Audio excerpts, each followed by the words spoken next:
मोक्षमार्गस्य नेतारं भेत्तारं कर्मभूभृतां जिज्ञातारं विश्वतत्त्वानां वन्दे तद्गुणलब्धये।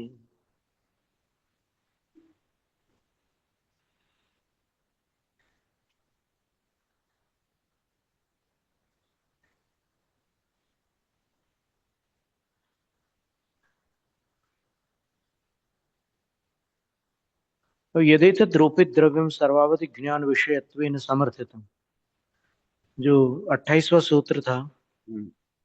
उसके टीका में पूज्यपाद आचार्य महाराज लिखते हैं कि जो यह रूपी द्रव्य सर्वावधि ज्ञान के विषय रूप से समर्थित किया गया, तस्य अनंत भागी कृतस्य, उसके अनंत भाग करने पर एकस्मिन भागे, उस एक अनंतवें भाग में मनः पर्यय प्रवर्तते, मनः पर्यय प्रवर्तित होता है, अर्थात उस एक भाग को भी मनः पर्यय पकड़ लेता है। तो सर्वावधि ज्ञान का जो विषय बना था उद्गल द्रव्य, तो उस विषय में दो मत आते हैं ना। अब देखिए यहाँ पर सर्वावधि ज्ञान शब्द दिया हुआ है सर्वार्थ सिद्धि में। जहाँ अवधि ज्ञान का वर्णन था वहां पर देशावधि, परमावधि और सर्वावधि, इन भेदों का कथन नहीं था। और आचार्य पूज्यपाद स्वामी ने श्रुत भक्ति में भी तीनों अवधि ज्ञानों का कथन किया है। देशावधि परमावधि सर्वावधि भेदम अभिबंधे, ऐसा वर्णन किया उन्होंने। फिर मन परिज्ञान का भी उन्होंने कथन किया श्रुत भक्ति में, और अंत में केवल ज्ञान का भी वर्णन किया। तो ये जो रूपी द्रव्य की यहाँ पर बात हो रही है, ये जब किसी के मन में स्थित होगा, और जिनके मन में स्थित है वो बड़े भारी ज्ञानी जीव हैं, कोई महामुनिराज है, क्योंकि सर्वावधिक ज्ञान से उन्होंने उस पदार्थ को जान करके फिर अपने श्रुत ज्ञान में उसका चिंतन प्रारंभ किया हुआ है।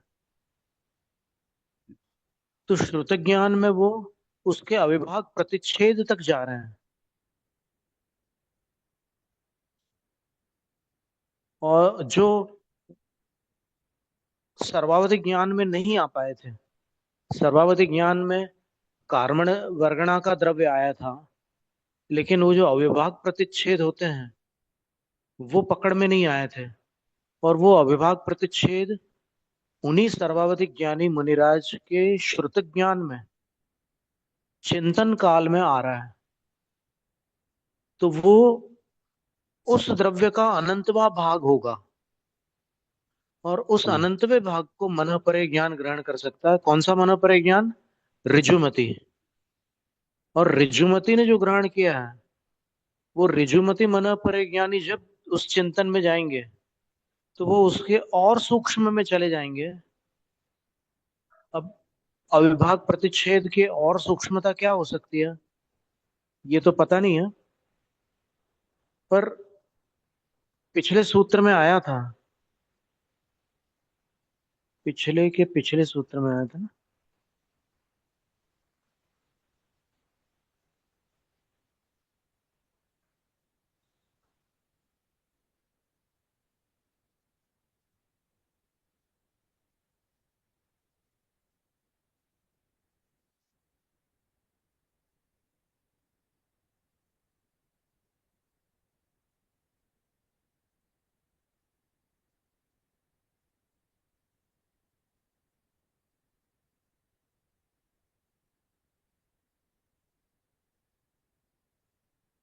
हाँ, इसमें ये लिखा था, ऋजुमति विषयस्य अनंत भागी कृतस्यानंद, अनंत भागी कृतस्यांत्यो भागो विपुल मतेर विषय। वहां पर भी सर्वावधिक ज्ञान का कथन था कि कार्मण द्रव्यानंत भागोन्त्य सर्वावधिना ज्ञात। कार्मण द्रव्य के अनंत भाग करने पर जो उसका अंत्य भाग है, अनंत में से एक, वो सर्वावधि के द्वारा जाना गया था। और तस्य पुनः, और उसके अनंत भाग करने पर जो अंतिम भाग है वो ऋजुमति का विषय था, और उस ऋजुमति के विषय का के अनंत भाग करने पर जो अंतिम भाग है वो विपुलमति ज्ञान का विषय है। अब यहाँ पर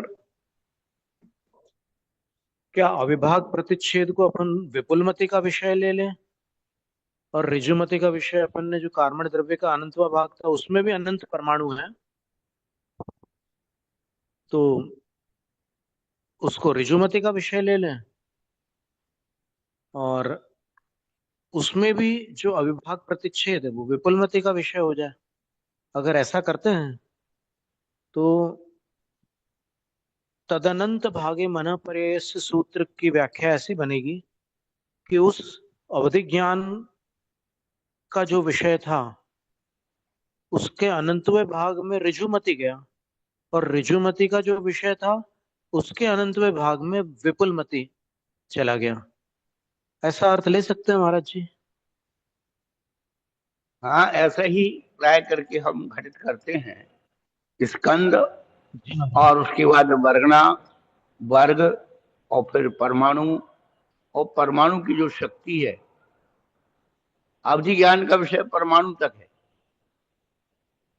हाँ, अवैध इसमें अवैध ज्ञान का विषय सर्वार्थ सिद्धि के अनुसार कार्बन द्रव्य है। हाँ ठीक है। तो दो दो मत है इसमें, एक मत में परमाणु है और एक मत में कार्बन वर्गणा का द्रव्य है। हाँ तो तो सर्वार्थ जो सिद्धि में उन्होंने कार्बन वर्गणा के द्रव्य को हाँ, लिया है। क्योंकि ये पौद्गलिक हैं, क्योंकि रूपी पदार्थ को जानते हैं, तो परमाणु हाँ भी जी। रूपी है, एक प्रदेशी होने पर भी वो रूपी है। तो उसमें हाँ ना। जो है कितने स्पर्श रस गंध वर्ण है, हाँ जी। अनुभाग शक्ति की जो स्पर्श रस गंध को सम और विषम रूप से जो परमाणु होते हैं, तो उसमें किसमें कौन से शक्ति अंश है, वो मन पर ज्ञान का विषय बन जाएगा विपुलमति। हाँ, फिर जैसे ऋजुमति का क्या बनेगा? है परमाणु,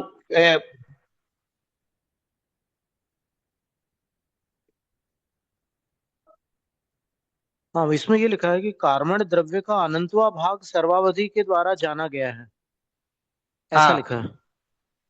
तो इसका अर्थ ये हुआ कि कार्बन वर्गणा तो बड़ी वस्तु हो गई, लेकिन उसका जो हाँ हाँ, अनंतवा वही तो भाग है उसमें भी कई परमाणु अनंत, हो सकते हैं अनंतवा भाग में। हाँ वही तो बात है उसको ना। उसको सर्वावधि ने ज्ञान जाना है, और हाँ उसके अनंत भाग कर दो तो वो ऋजुमति जान लेता है, और ऋजुमति ने हाँ, जो जाना है उसके अनंत भाग। अब अनंतवा भाग करने के लिए श्रुत ज्ञान में लौटना पड़ेगा। वही तो चीज है सर्वावधि ना। से जो, हाँ, क्योंकि श्रुत ज्ञान में ही परमाणु, उसका चिंतन है। परमाणु दो प्रकार का क्योंकि है। हाँ, द्रव्य परमाणु भाव परमाणु। हाँ, द्रव्य की सूक्ष्मता को द्रव परमाणु, भाव की सूक्ष्मता को पर्याय की सूक्ष्मता को भाव परमाणु का। हम्म। तो पंचाशी पर्याय तरह की यानी टिप्पणी फिर है। नहीं, सर्वार्थ सिद्धि में भी प्रवचन आचार्य ने दिया द्रव परमाणु भाव परमाणु। अच्छा ठीक है, सर्वार सिद्धि में भी होगा, टिप्पण में होगा। हाँ, जो जहाँ पर है उनका शुक्ल ध्यान का वर्णन है, वहां पर उन्होंने दिया। हाँ ठीक है, ठीक ठीक ठीक।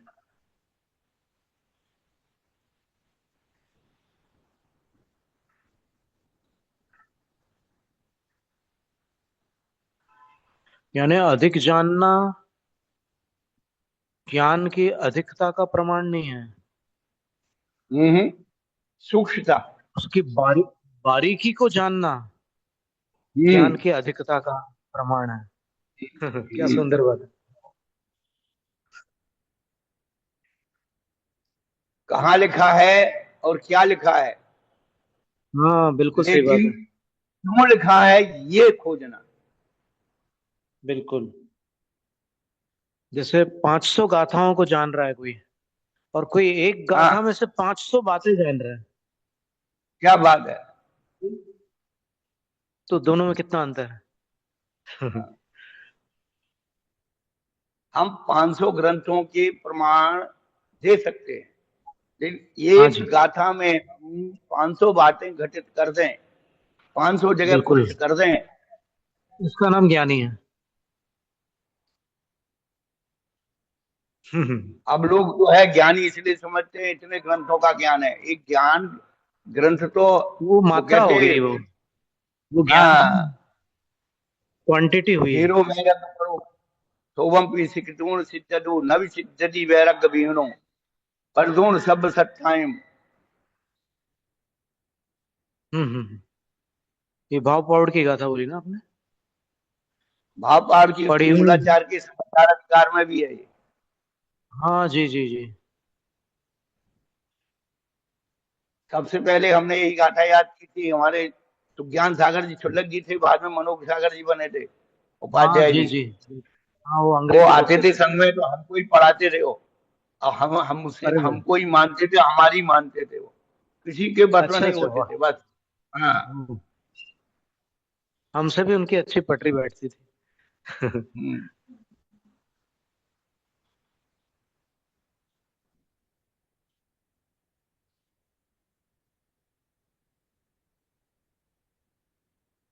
अथान्ते यन निर्दिष्टम केवल ज्ञानम।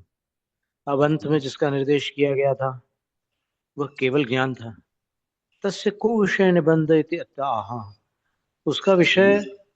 उसका संबंध, उसका विषय संबंध कहाँ तक है या क्या है, ऐसा प्रश्न उठने पर अतः, यहां से सूत्र कह रहे हैं, सर्वद्रव्योपर्यायेषु केवलस्य।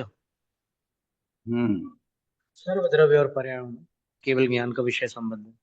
द्रव्याणि च पर्यायाश्च सर्व पर्याय। द्रव्य और पर्याय इति इतरेतर योग लक्षणों द्वंद्व। ये इतरेतर योग का अर्थ समास है, इतरेतर द्वंद्व समास है। हाँ।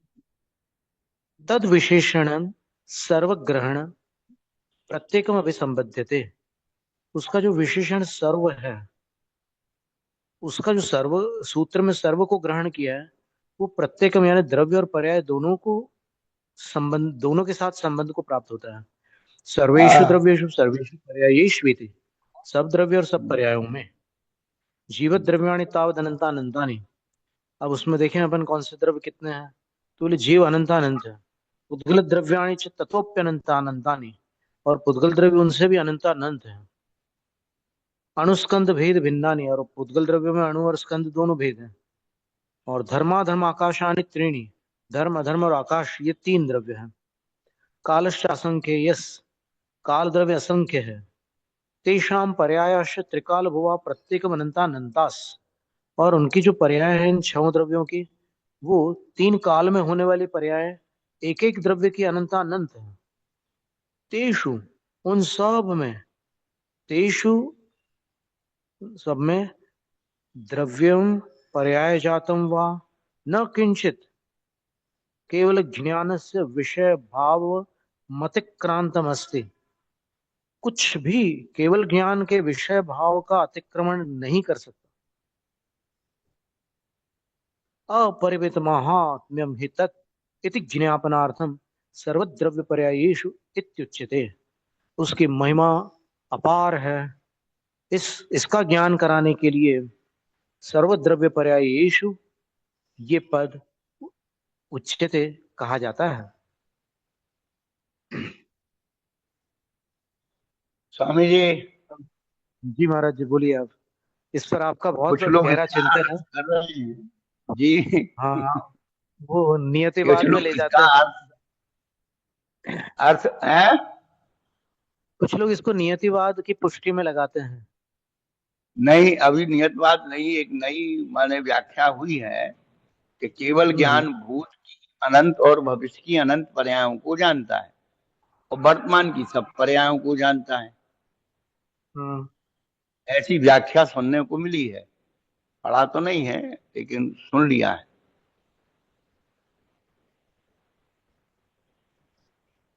तो क्या केवल ज्ञान तीन प्रकार का हो गया?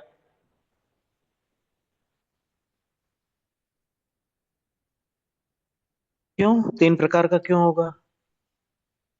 मुझे तीन पता नहीं, काल के जब ये अपेक्षा। कह रहे हैं कि भूत की अनंत और भविष्य की अनंत और वर्तमान की सब पर्यायों को जानता है।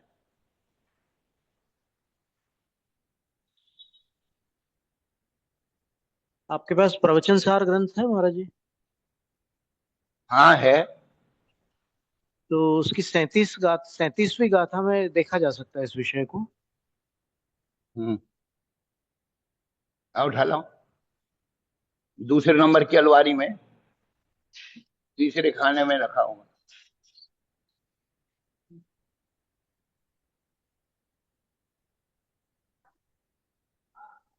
जो भ्रांतियां ज्ञान में डाल दी गई हैं वो सुलझना मुश्किल हो रहे हैं। एक बार प्रश्न हुआ था हमारे शिक्षा गुरु के सामने कि हाँ जी। सर्वज्ञ भगवान काल की बात को जानते हैं, तो हाँ जी। ये बताइए कि सबसे पहला सिद्ध कौन हुआ, उसको जानेंगे। और नहीं जानते तो सर्वज्ञ नहीं, और जान लिया सबसे पहले सिद्ध को, ये भी जान सकते हैं कि सबसे अंतिम सिद्ध कौन होगा। तो नहीं जानते हैं तो भी वो सर्वज्ञ नहीं है। हम्म। जान लिया तो आदि अंत नहीं है, और नहीं जाना तो सर्वज्ञ नहीं है। नहीं, जान लिया तो आधे अंत हो गया, हाँ। साधी शांत हो गया। और नहीं तो जाना तो सर्वज्ञता में ये वाली प्रश्न बेटा चिन्ह बड़ी लग वाली गया। मौत वहां से लाना है। हाँ संतान।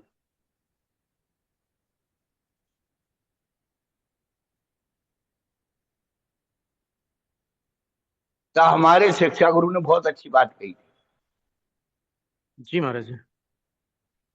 कि पहले पर्यायों के भेद करो। हम्म।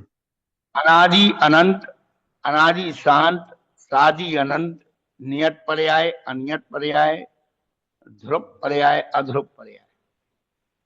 बहुत सुंदर।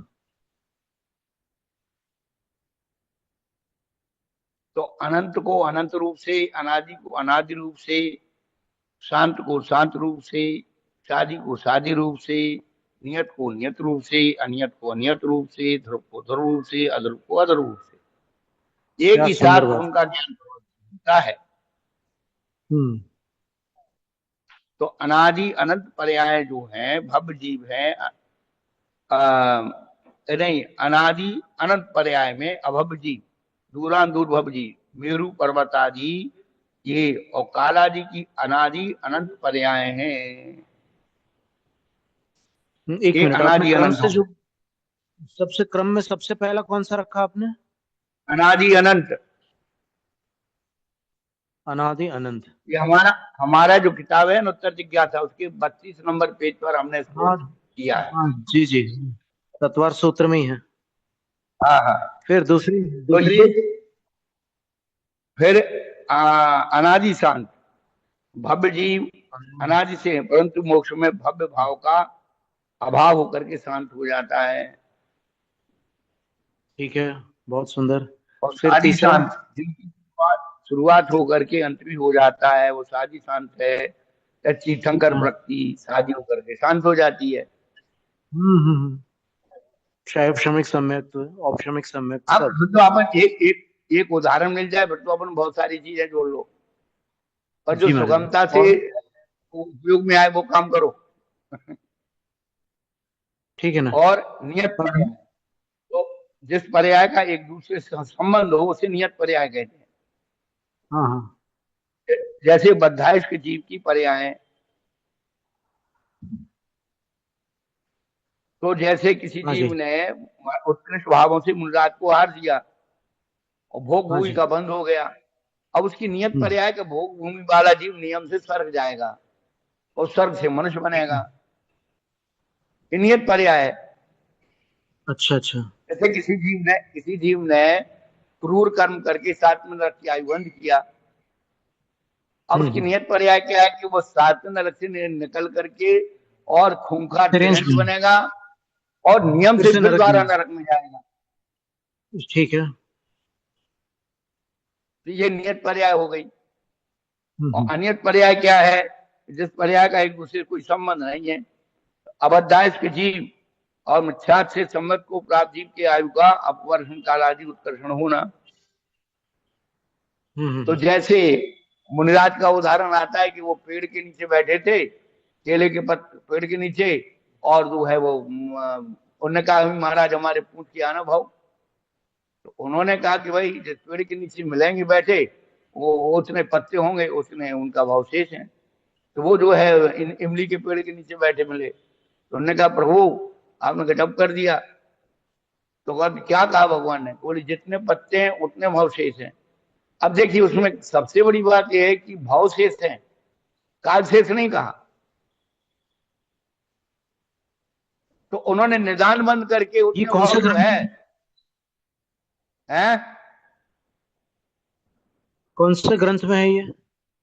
कथा ग्रंथों में आप लोग सुनाते रहे हमें। इसमें कहीं हमें मिला नहीं असली में अभी तक ये दृष्टांत। तो आपने सुना तो ये असली होगा। में इसमें दो दो दो दो बातें विचारणी हैं यहाँ पर। एक तो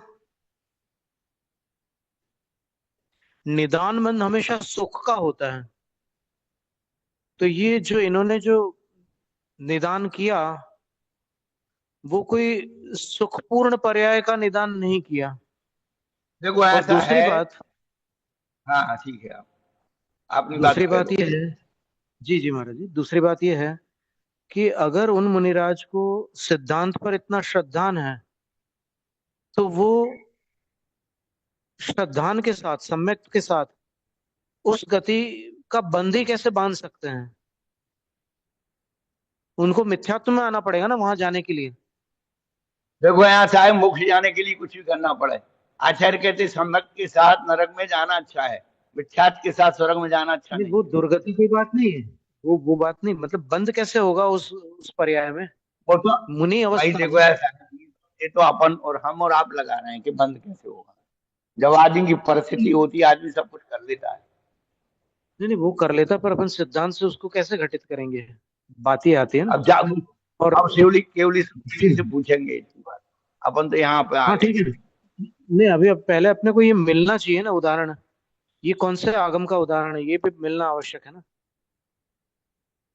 एक बात और कि एक राजा ने अपने छोटे बालक को दीक्षा दे करके राज दे करके दीक्षा ले ली।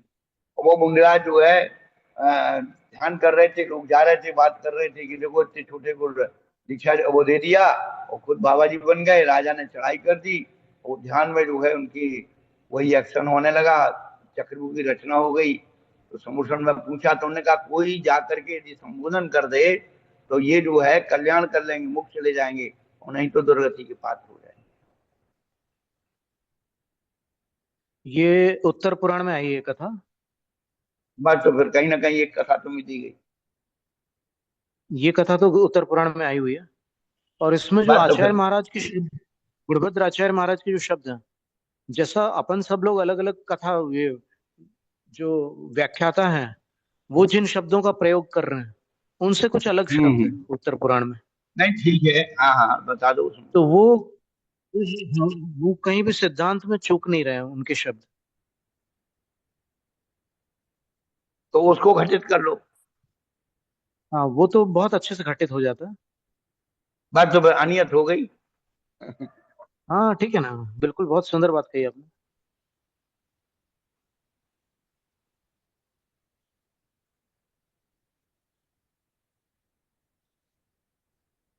और मेरु पर्वत आदि ध्रुव पर्याय हैं, और बालू के पर्वत जो है अध्रुव पर्याय हैं।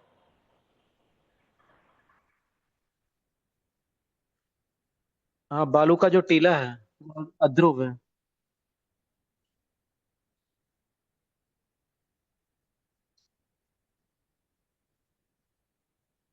हम्म।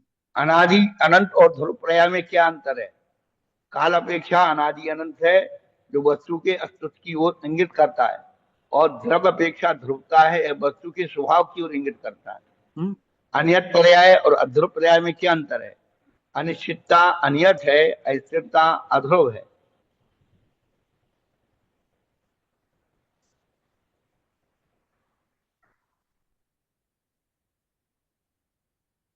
तो सर्व पर्याय में अनंत पर्याय तो आ सकती हैं, लेकिन अनंत पर्याय में सब पर्याय नहीं आ सकती। इसलिए केवल ज्ञान में भूत और भविष्य की अनंत पर्याय ना होकर के सर्व पर्याय ही लेना। हम्म।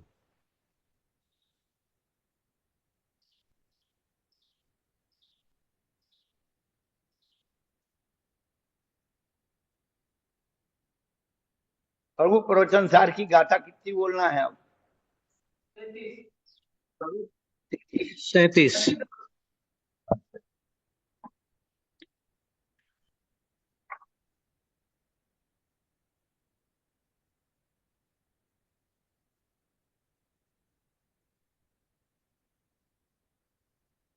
मिल गई।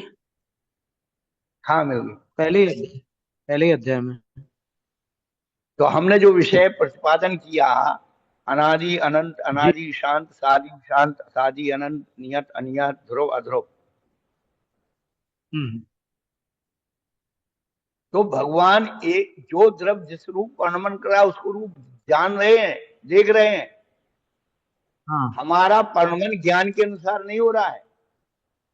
नहीं नहीं, ज्ञान के हमारे अनुसार इसलिए नहीं हो सकता, है, क्योंकि ज्ञान उसका, अगर ज्ञान के अनुसार परिणमन होगा तो ज्ञान और परिणमन में कारण कार्य भाव घटित करना पड़ेगा, और वो हो नहीं सकता भाई वैसा। वही चीज है ना। ये जो नियत एकांतवादी लोग हैं, हम एक बात कहते स्वामी जी कि हम्म। हिंदू का भगवान जो करता है वो होता है, हाँ ठीक है। और जैन का भगवान जो देखता है सो होता है। अंतर क्या ठीक रहा? है ना। हम्म। क्या? पर देखने के कारण नहीं होता वो। बस जो भगवान जैसे ने देखा आईना है वो है, जरूरी दर्पण नहीं है, हो, तो जो जो भगवान ने सामने वाला, कह दिया वो होता है। नहीं नहीं ठीक कह रहे हैं आप, हम एक उदाहरण दे रहे हैं। अच्छा।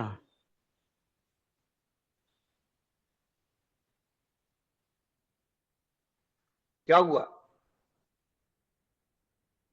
जी, हम थोड़ा सा विचार कर रहे हैं जो आपके शब्द थे उस पे। नहीं, हमारे गुरु महाराज कहते थे कि भगवान ने क्या देखा? गधे के सींग देखे, बंजा का पत्र देखा, आकाश के फूल देखे। भगवान ने क्या देखा? तुम्हें क्या पता है भगवान ने क्या देखा? हाँ, जितना अपने को तो भगवान पता नहीं। देखते हैं उतना जितना देखते उतना कहते नहीं, जितना कहते हैं उतना गणधर पर नहीं आता, जितना गणधर पर आता वो गणधर लिख नहीं पाते। हाँ नहीं ठीक है ना, पक्की बात है। और जिनवा है, हम जिनवानी दर्पण। कितनी है? जी माने। जिनवानी किसे कहते हैं? भगवान के मुख से निकली हुई वाणी जब तक कान तक नहीं आती तब जिनवाणी है, और कान में घुसने ठीक के है। बाद वो श्रुत हो गई। सही बात है।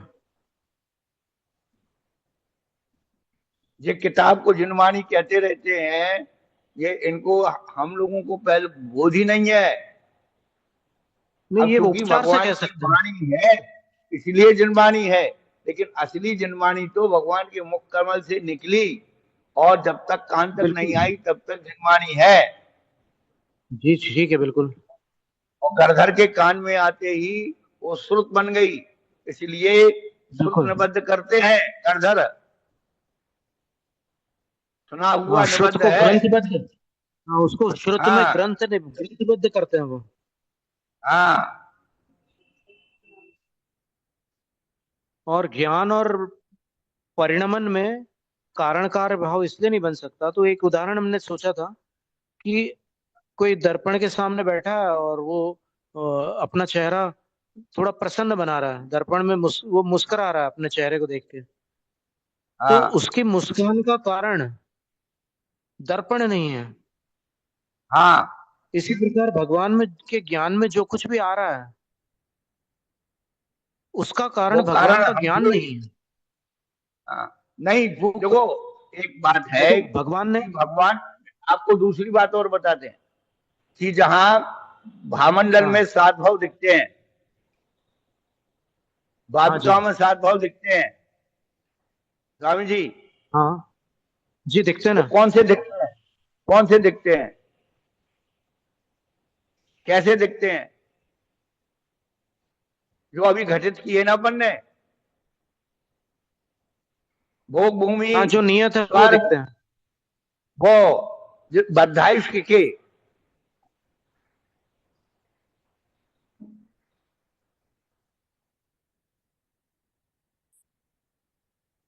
अच्छा, वहां तो ऐसे हर नहीं दिख हरिवंश जाएंगे। पुराण में तो लिखा है कि सभी जीवों को दिखते हैं, सभी हाँ तो जीवों दिख को जाए, सात उसमें भाव क्या बात दिखते है। हैं। हाँ तो दिख जाएंगे। जैसे भरत चक्रवर्ती है, उनने उनको वर्तमान का एक भाव और पीछे के छह भाव दिखेंगे। और जिस जीव हाँ को, जैसे श्रेणिक राजा है, तो श्रेणिक राजा को आगे के दो भाव और वर्तमान का एक भाव और पीछे के चार भाव, ऐसे सात भाव अरे दिखेंगे। एक एक तीर्थंकर की 10-10 भाव की कथा है। देखने के लिए तो इतना देख लो। वो तो ठीक है।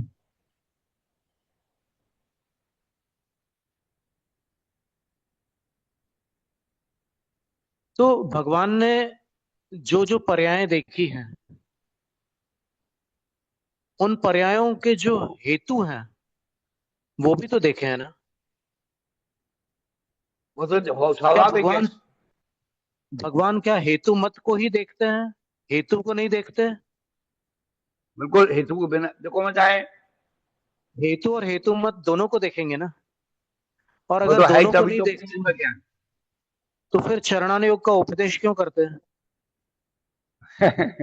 यही सब चीजें हैं ना भैया। अगर वो सिर्फ हम सब अगर वो प्राणी के मोक्ष को जान लेते कि भाई ये चार भाव में मोक्ष जाने वाला है, तो फिर वो चला जाता ना मोक्ष। चरणानुयोग की आवश्यकता क्या थी?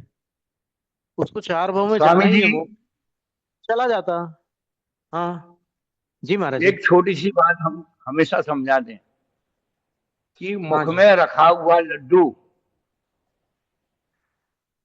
मुख में रखा हुआ लड्डू, चबाया हुआ लड्डू उस समय तीनों काल की पर्यायों को वर्णन कर रहा है।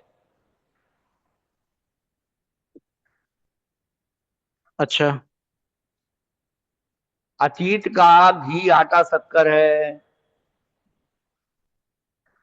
वर्तमान की मिठाई है, और भविष्य का मल है।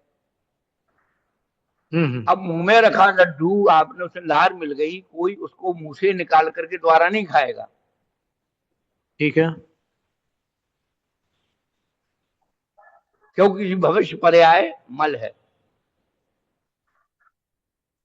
तो वो एक तो ही समय पर निकाल। तीनों पर्याय मुंह में रखी हुई है स्वामी जी, आप देख लो।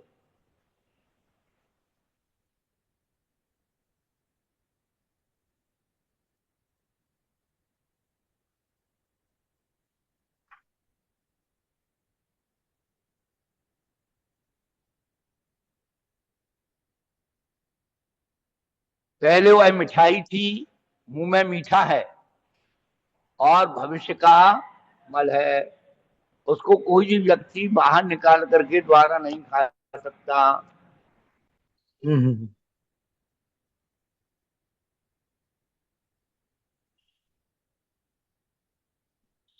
हम्म। ऐसे ही तीनों पर्याय भगवान के ज्ञान में एक साथ हैं। एक भी, जैसे गेहूं ले लो, गेहूं जो द्रव्य है, उसकी हमने आटा बनाया, आटे की रोटी बनी, रोटी का भोजन किया, भोजन का मल बना, मल पुनः जाकर के खेत में गया, और फिर उसी के द्रव के परमाणु से वो गेहूं बन गया। वो साइकिल चल रही है उद्गत परमाणु। पूरा एक चक्र है। हम्म।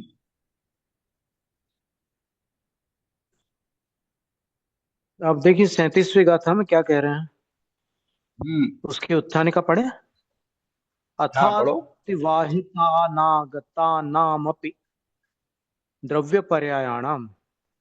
अब हम्म। अतिवाहित यानी बीती हुई, और अनागत यानी जो आई नहीं है, उन द्रव्य पर्यायों का भी, उन द्रव्य पर्यायों की भी तादात्विकवत वर्तमान के समान पृथक्त्वेन ज्ञाने वृत्तिम उद्योतयति। अलग अलग, पृथक पृथक, केवल ज्ञान में उन पर्यायों की वृत्ति यानी परिणति उद्योतयति, प्रकाशित करते हैं। यानी वो तो ज्ञेयाकार है पर्याय बाहर की, लेकिन इनके केवल ज्ञान में वो ज्ञानाकार बन करके वृत्ति को प्राप्त हो रही हैं, तो उसको प्रकाशित करते हैं। तक्कालिगेव सव्वे सदसद्भूता हि पज्जया तासिं वट्टन्ते ते नाणे विशेषदो दव्वजादीनम्। ते पज्जया वे पर्याय हैं। कैसे पर्याय हैं? तासिम दव्य जादीनम सदसत भूदा ही पज्जया, उन द्रव्य जाति यानी द्रव्य समूह की, उन द्रव्य समूहों की बहुवचन है, सद्भूत और असद्भूत पर्याय। सद्भूत पर्याय जो है वो वर्तमान पर्याय को कहा, असद्भूत पर्याय अविद्यमान पर्याय अर्थात भूत और भावी पर्याय को कहा। तो उन द्रव्य समूहों की विद्यमान अविद्यमान पर्याय ते पज्जय वे प्रसिद्ध पर्याय हैं। सव्वे सारी की सारी, विशेष दो नाणे वट्टनते अलग अलग पृथक पृथक उस केवल ज्ञान में वर्तती हैं। किसके समान? तो बोले तत्कालिगेव तात्कालिका इव, यानी वर्तमान पर्याय के समान तीनों काल की पर्याय केवल ज्ञान में एक साथ वर्तती हैं।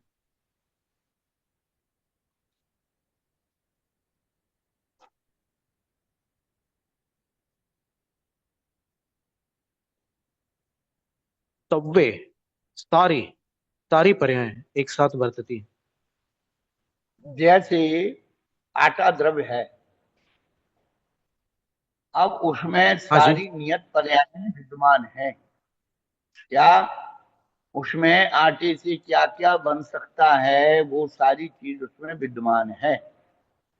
अब वो उपयोगात्मक गृहिणी, मान लो शाम का समय है, उसने आटा गूंथ लिया है और कोई अतिथि घर में आ गया। अब उन्होंने कहा कि भाई अपन इसको रोटी कैसे खिलाएं। अपन ने आटा तो रोटी उसका गूंथा है रोटी का, पर अब क्या करें। तो गृहिणी क्या करती है, उसमें पराठे बना देती, क्योंकि एक अतिथि आया है तो उसको रोटी नहीं खिलाना है, तो पराठे बना देती है। और यदि आटा नहीं गूंथा है या कुछ उसमें गुंजाइश लग रही है तो वो उसमें कुछ कलाकारी करके वो पूड़ी बना देती है।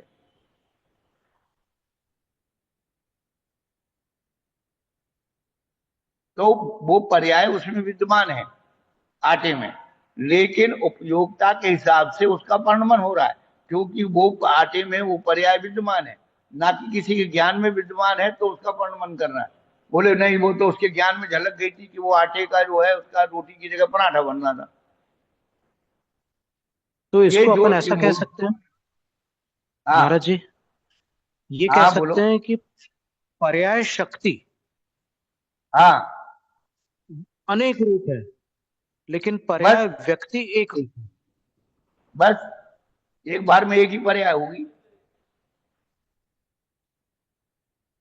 अच्छा, जो लोग ये कह रहे हैं कि पर्याय शक्ति ही एक पर्याय की थी, तो ठीक है, उस काल में परिणमन की अपेक्षा से तो एक पर्याय होगी, लेकिन शक्ति एक हाँ प्रकार की थी ऐसे नहीं कह सकते हैं।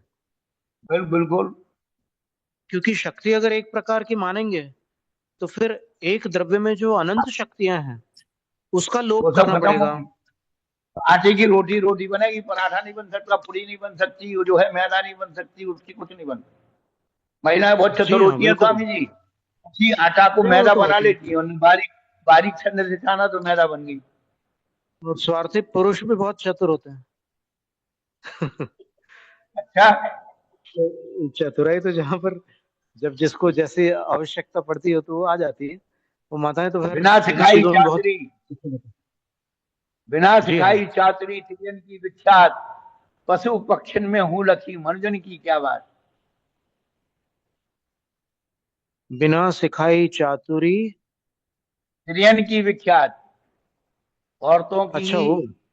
जो, हाँ चतुराई है वो बिना सिखाई है। हम्म। तो उन्होंने उदाहरण दिया, पशु पक्षिन में हूँ लखी। ऐसी चतुराई तो तिरंज जाति की तिरंज में भी पाई जाती है, तो मनुष्य जाति की स्त्रियों में पाई जाए तो क्या बात है। कोयल अपना घोंसला नहीं बनाती, कौवे के घोंसले में अंडे रखाती है और कौवे के घोंसले अंडों को नीचे गिरा देती चोंच से। इसलिए कौवा और कोयल का बैर रहता है। तो पशु पक्षी में क्या लिखा आपने, तीसरे चरण में क्या था? पशु बिना सिखाई पक्षुन में हूँ चातुरी लखी। तिर्यन में विख्यात। पशु हाँ, पक्षुन में हूँ पशु लखी। पक्षी में हूँ। हूँ हाँ जी, लखी मिल गया। देखी जाती है। हाँ फिर। तिरयन की क्या बात। हाँ ठीक है ना, हूँ लखी। मनुजन की क्या बात, मनुष्य की मनुजन जाति की की क्या बात। क्या बात। हाँ, ठीक है, बहुत सुंदर दोहा था। ये सब वृद्ध लोगों के साथ में रहने का फल है स्वामी जी हमारे पास। पक्की बात है। वृद्ध सेवा का एक प्रकरण आया ज्ञानार्णव में। अरे वो तो बड़ा गजब आपने का है। उसका भरपूर लाभ लिया।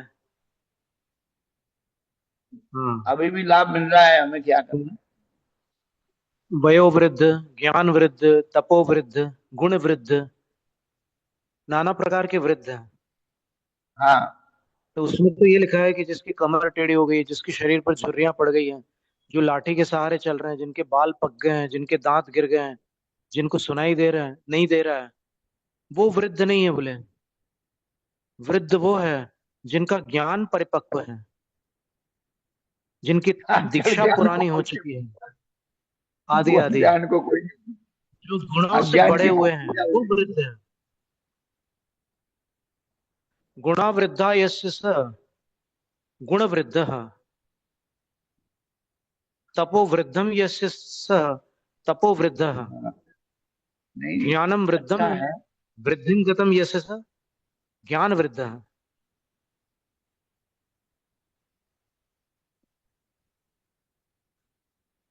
अब इसकी टीका में देख लेते हैं क्या लिखा है। सर्वासामेव ही द्रव्य जाति नाम, सभी की सभी द्रव्य जातियों की त्रिसमयावच्छिन्ना नात्म लाभ भूमिकात्वेन, तीन समय तक अवच्छिन्न आत्म लाभ की निरंतर। भूमिका की अपेक्षा, अविच्छिन्न नहीं है, अवच्छिन्न है। अविच्छिन्न का अर्थ निरंतर होगा, लेकिन यहाँ अवच्छिन्न का अर्थ होता है वहां तक। अवच्छिन्न का अर्थ होता है, अवच्छेद का अर्थ ज्ञान भी होता है। तीन काल में ज्ञान का विषय बनने वाली और आत्मलाभ भूमिकात्वेन, जिनके आत्मलाभ रूप भूमिका जो है, जब पर्याय, जो चीज द्रव्य में शक्ति रूप में थी, वो जब पर्याय रूप परिणति में आ जाती, वो पर्याय जो शक्ति रूप थी, तब उसको आत्मलाभ कहते हैं। जैसे अभी इस समय अपनी मनुष्य पर्याय आत्मलाभ को प्राप्त हुई है, हम्म। और पूर्व पर्याय हानि को प्राप्त हो चुकी है, आगामी पर्याय अभी अनागत है। तो क्रम प्रपतत स्वरूप संपदा, कैसी है ये पर्याय? क्रम से प्रपतत, पढ़ने वाले, वाली है स्वरूप रूपी संपदा जिनकी, यानी अपने स्वरूप को वो क्रम से प्राप्त होंगी वो पर्याय। और कैसी है वो पर्याय?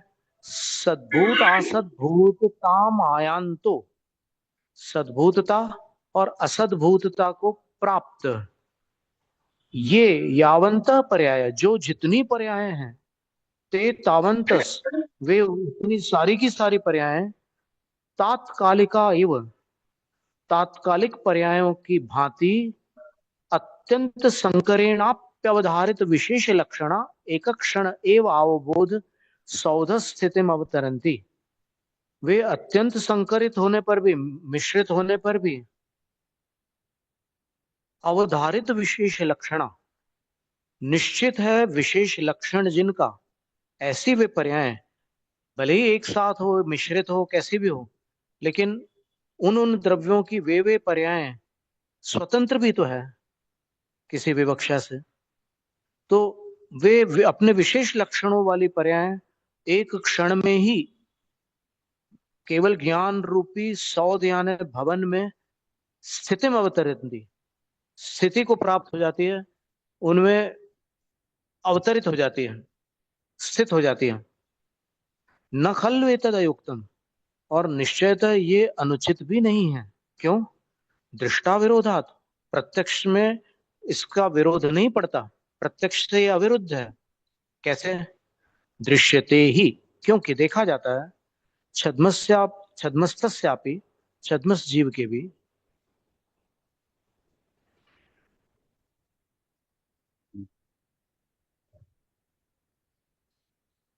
वर्तमानमिव व्यतीतम अनागतम वा वस्तु चिन्तयतः संविदालंबितस्तदाकारः। छद्मस के पास भी ये चीज देखने में आती है कि वर्तमान के समान बीता हुआ और आने वाला जो कोई वस्तु है, पदार्थ है, उसका जब वो चिंतन करता है तो उसको सब कुछ दिखता रहता है। संविद आलंबित दितस्तदाकार, उसके ज्ञान में आलंबित हो जाता है उसका आकार। जैसे अगर वो ये सोचता है कि कल मुझे खीर खाना है, तो फिर उसको वो चावल के बॉक्स वगैरह में जो भी चीज रखी हुई है या फिर और भी जो सामग्री होती है खीर की, वो सब मिश्रित होकर के खीर की पर्याय में उसके ज्ञान में दिखती है पहले, फिर बाद में रसोई में बाद में तैयार होती है वो चीज। तो ये भावी आकार हो गया, और भूतकाल का आकार जो उसने पहले कभी अनुभव किया है उसका स्मरण करके उसकी स्मृति में उसका वो आ जाता है पूरा। तो ज्ञान में ये तीनों काल की पर्याय जैसे छद्मस जीव के भी आ जाती है। किंच, और एक दूसरा दृष्टांत देते हैं, चित्रपट स्थानीयत्वात् संविदः, ये जो अपना ज्ञान है वो चित्रपट के समान है। जैसे एक चित्रपट है, हमारे यहाँ पीछे दीवार में कुछ चित्र लगे हुए हैं, तो ये जो चित्रपट है, आप ये समझ लो कि ज्ञान एक चित्रपट है। तो उसमें क्या हो जाता है, यथा ही चित्रपट्याम, जिस प्रकार चित्रपट पर अतिवाहितानाम अनुपस्थितानाम वर्तमानानां च वस्तूनाम आलेख्याकारः साक्षात् एक क्षण एव अवभासन्ते। उस चित्रपट पर जिस प्रकार अनुपस्थित और उपस्थित दोनों प्रकार की वस्तुओं के आकार चित्रकार बना लेता है।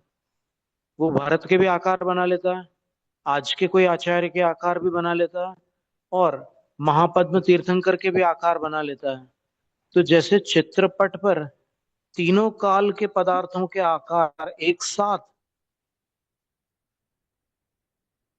अवभासित होते हैं, तथा संविद भित्तावपि, उसी प्रकार केवल ज्ञान में भी तीनों काल के सारे पर्याय रूप आकार प्रतिभासित होते हैं। किंच, और भी कुछ बताते हैं, सर्वज्ञेयाकाराणाम तादात्विकत्वा विरोधात, सारे जो ज्ञेयाकार हैं उनका वर्तमान होने में अविरोध है।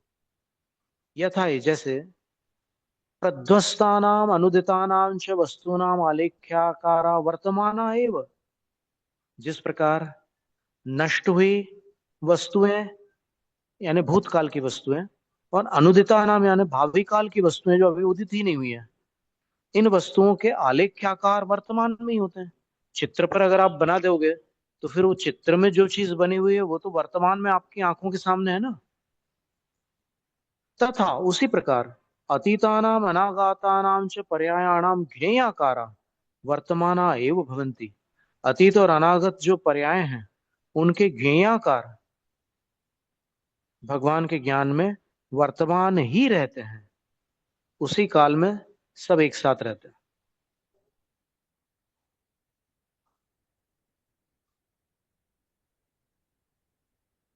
इतना वर्णन अमृतचंद्र आचार्य महाराज ने किया है। जो भूतार्थ अभूतार्थ जी जो महाराज। शब्द हैं, तो हाँ जी। अविद्यमान विद्यमान, ये और ठीक है। सत्य सत्यार्थ असत्यार्थ, ये जी महाराज। चार शब्द अलग से आ रहे हैं।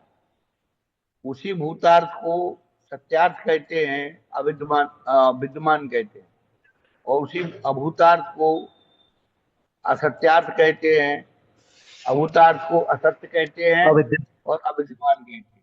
अविद्य तो ठीक है। हाँ, ये जो है कि जिसका अस्तित्व ही नहीं है, ऐसी चीज को अभूतार्थ नहीं कहेंगे।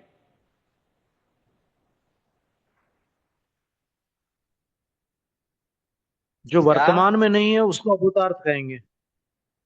हाँ, तो भूत और भविष्य ये अभूतार्थ हैं और बिल्कुल ठीक कह वर्तमान रहे हैं पद भूतार्थ है। आप। क्या बात है। जो जो असत्यार्थ वर्तमान है वो और भूतार्थ। सत्यार्थ की बातें जो जो करते हैं समय सार हाँ के अंदर, तो उसका जो मिथ्या है, असत्यार्थ है, अभूतार्थ, ये जो काल्पनिक जो शक्तियों से इन लोगों ने डाल दिया है ना धर्म में। नहीं, वो जैसे न आचार्य महाराज ने सत्यार्थ असत्यार्थ शब्द लिखे हैं। नहीं तो सत्यार्थ तो उसमें कोई दिक्कत थोड़ी है। सत्यार्थ, अच्छा, असत्यार्थ, भूतार्थ, अभूतार्थ, विद्यमान, अविद्यमान, तो ये सत्य जो है समकक्ष वो है। विद्यमान का ही तो नाम है ना। उसी से तो सत्य शब्द हाँ बना है। सत्य, हाँ वो ठीक है। और तो जो असत्य वर्तमान में है असत वही असत्य बना है। इसमें ग्रहण करने योग्य है। भूत और भविष्य की पर्यायों को मत लगा लेना, ठीक है। क्योंकि अविद्यमान है। हम्म। भूत वर्तमान में नहीं है, भविष्य है वर्तमान में नहीं है। आप भविष्य को लगा रहे तो ठीक है। वर्तमान गया, भूत को लगा गए तो वर्तमान गया। हम्म। तो भूतार्थ जो है, जो वर्तमान है वो भूतार्थ है, और भविष्य और भूत और भविष्य ये अभूतार्थ है। उनका अस्तित्व ठीक ही है। नहीं है ऐसा मत मान लेना। ये हमेशा झूठे ही है मत मान लेना। जी जी जी जी। नहीं नहीं नहीं क्योंकि नहीं, ऐसा कैसे मान सकते।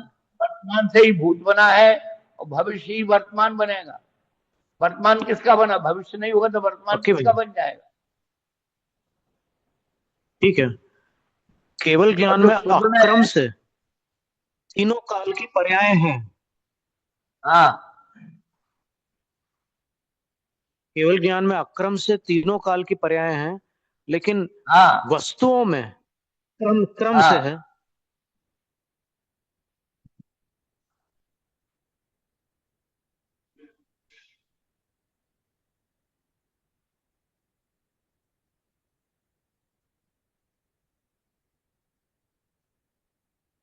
केवल ज्ञान में एक के बाद एक पर्याय नहीं आती। तीनों काल हाँ की पर्याय अक्रम। एक साथ आती हैं, लेकिन वस्तुओं में तो पर्याय क्रम से होगी।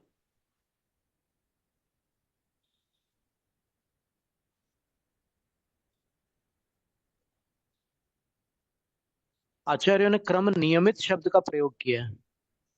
हाँ, क्रम वर्ती, नियमित। क्रम, क्रमवर्ती और स्वामी जी क्रम नियमित। क्रम वर्तना पर्याय सुनो स्वामी जी, क्रम जी महाराज। वर्तना पर्याय, क्रमबद्ध पर्याय नहीं दिया। हाँ, क्रम भुवः पर्याय, क्रम वर्तिनः पर्याय, क्रम भाविनः पर्याय, और क्रम नियमिता पर्याय, क्रम नियता पर्याय। क्रमबद्ध पर्याय नहीं है। हाँ, बद्ध नहीं, ये चार शब्द तो मिलेंगे आपको। क्रम नियमित मिलेगा, क्रमवर्ती मिलेगा, क्रम भावी मिलेगा, और क्रम भुवः मिलेगा। हम्म, लेकिन क्रमबद्ध पर्याय नहीं मिलेगा। क्रमवर्ती और क्रमबद्ध में क्या अंतर है? देखो, हिंदी भाषा में क्रमबद्ध का अर्थ होता है कि जो क्रम से बंधी हुई है। हम्म, और बद्ध जो है वो शब्द कारित संज्ञक नहीं है। और नियमित जो शब्द है वो कारित संज्ञक है। कारित संज्ञक का अर्थ होता है कि उसमें निमित्त का भी समावेश है। और बद्ध में क्या है कि वो निमित्त से स्वतंत्र है, अपने ही क्रम से बंधी हुई है। निमित्त मात्र उपस्थित हो जाता है समय पर। एक माला है, हाँ उसमें जी। दाने क्रम से जो है बद्ध हैं, लेकिन उन्हीं दानों को हमने एक एक ऐसी शीशी में डाल दिया कि एक बार में एक ही दाना निकलेगा।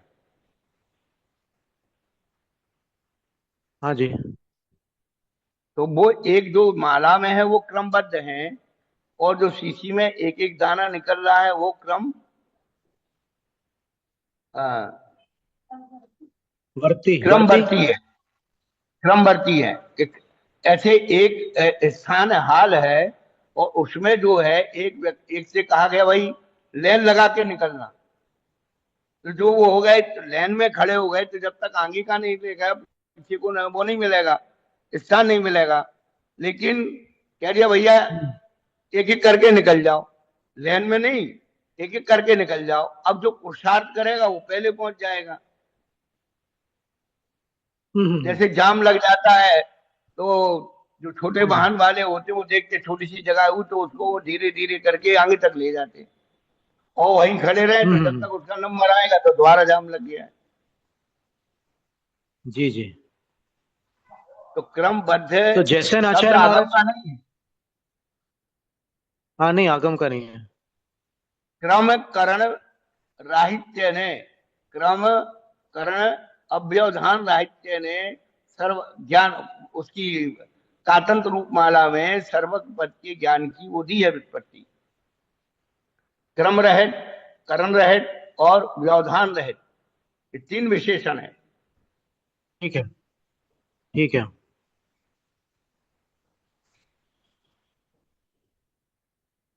हमारे शिक्षा गुरु एक बात कहते थे कि हम लोग को जब हारने लगते हैं ना, तो जैसे पांडव, वो जो लोग कौरव पांडव कौन थे, बोले जब हारने लगते तो शिखंडी को बीच में कर लेते थे, क्योंकि नपुंसक पर वो नहीं चलाया जाता, तीर नहीं चलता।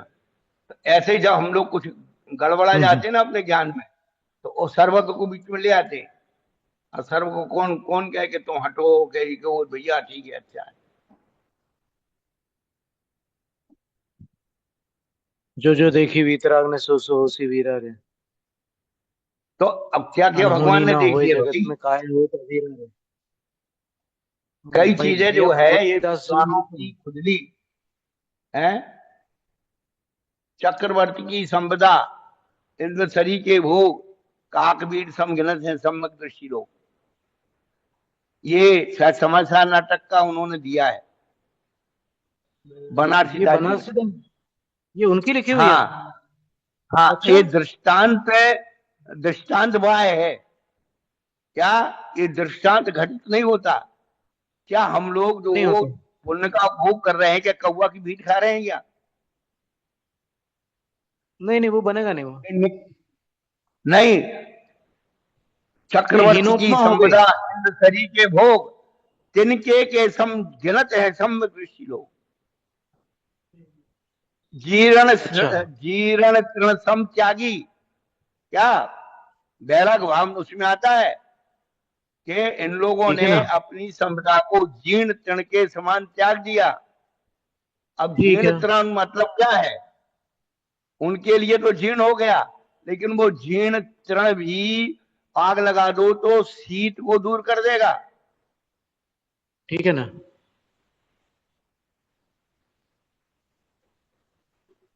नीति विचार नियोगी सुत को राज दियो बड़भागी है। बड़े बड़े चक्रवर्ती लोग अपने बच्चों को राज सिंहासन मुकुट दे के जाते हैं, तो क्या वो कौए की भीट माथे पे रख के जाते हैं क्या? नहीं नहीं, ये मतलब हीनोपमा हो तो गई। इसको नहीं, साहित्य का दोष पता है। हाँ, हीनोपमा। तो ये चीजें जो, हीनोपमा कहते हैं इसको। हाँ, ये दृष्टांताभास है सब। नहीं, दृष्टांत ये मतलब इसमें हीन उपमा हो रही है। हीन उपमा का प्रयोग करना अच्छा नहीं होता। अच्छी सभ्य लोगों की बस भाषा में हीन उपमाएं नहीं होती है। अब उसके दृष्टांत देना तो अभी अपनी बुद्धि के बाहर है। पर हीन उपमाएं बहुत सारी हो सकती हैं। नहीं, तो ये चलती नहीं ना। पर हम्म। उनको पढ़ा दिया लिखा दिया, हम लोग भी पढ़ गए लिख गए शुरू से, अब जो नहीं जानते तो कोई बात नहीं थी। अब जान गए तो वो थोड़ी मानेंगे है। हाँ, अब तो छोड़ सकते हैं ना। अरे हमें ये जो जो मुनि पर्याय मिली है, ये हमारे पुण्य का हाँ। पुरुषार्थ है। ठीक है ना। और पुण्य को आप जो है काग बीज सम गिन लो तो क्या है, हम क्या कौवा की बीज है अरे नहीं, वो तो बहुत अति हो गई वो तो। ये क्या? चक्रवर्ती की संपदा और इंद्रसरी के भोग। नहीं, उसमें दो बातें लिखी है ना, चक्रवर्ती की संपदा, इंद्रसरी के भोग। काग बीज सम गिनत सम्यक दृष्टि लो। ये बनारसी दास जी का लिखा हुआ है। बनारसी दास जी का। कमाल हो गया। जबकि वो ऐसे कवि थे जो पूरे, मतलब नामी कवि थे वो। और चूंकि जब वो भी तो मिथ्या की भावना से, राग की भावनाओं से ग्रसित थे, अतिरेक था उनकी भावनाओं में, पूरा कोक शास्त्र बिल्कुल। उनके जीवन में रटा हुआ था। हम्म। तभी तो उसमें ठीक है, क्या अब है, इसको नदी में जल है। जैसे नाचार्य महाराज की जो टीका है, हाँ उसमें उनने नदी में फेंक दिया था, यमुना नदी में। अपन अब इसके आगे का जो जैसे नाचार्य महाराज की जो टीका है, उसको आगामी सत्र में देख लेते हैं। आज हाँ का ठीक अध्याय है, का कोई समय बात नहीं। पूरा हो गया। बिल्कुल हो गया, नमस्ते ज्यादा महाराज। हो गया। जा वाणी के ज्ञान से सूझे लोकालोक, सो वाणी मस्तक चढ़ो सदा देख।